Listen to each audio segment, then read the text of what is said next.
isuduwaha wasaaradda horumarinta caafimaadka gobolka Sanaag Dr. Naasir Cabdiraxmaan Maxamed oo waraysi gaar ah ku siinayay telefishinka RTN xafiiskiisa magaalada Cergaabo ayaa ka hadlay xaaladda caafimaad ee gobolka Sanaag sidoo kale waxa uu ka warbixiyay kulan uu la qaatay gaadiidka gurmadka degdega ee deegaanada Celafweyn Huluul Maydh iyo Xiis isuduwaha arrimahaasi ka hadlaya waxa hadaladiisii kamid ahaa bismillaahir rahmaanir rahiim alxamdulillaah rabbil caalamiin wa bihi nastaciinu ala umuuri dunya wa diin maanta ay bishu tahay 28 bishii labaad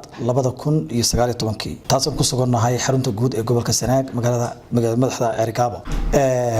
warbixin kooban oo aan isleeyahay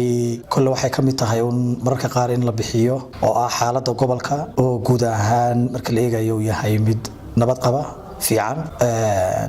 labadii iyo barkii u dambeeyay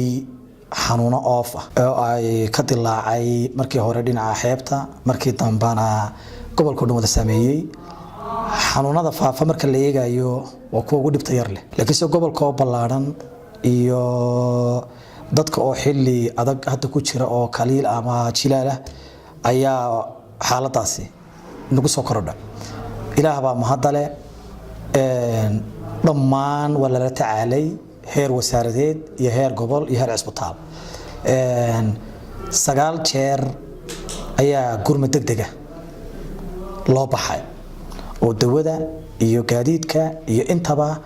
wasaaradda caafimaadka ee gobolka oo ay taageerayso wasaaradda guud ee xaruntu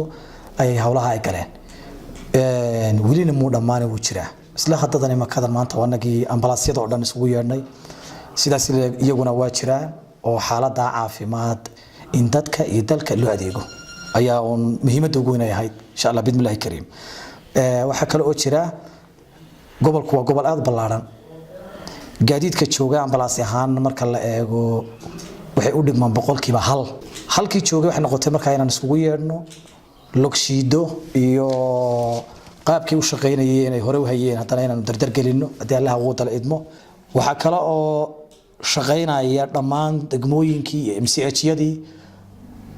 oo soo qaadaya referral wixii loo yaqaanay taasoo dub habeentii ku timi isbitaalka guud ee Cergaabo aan ugu talagalay insha Allah bidmillaahi kariim inay si xoojiyaan waa Cabdiraxmaan Yaasiin Abubakar British telefishinka caalamiga RTN Cergaabo.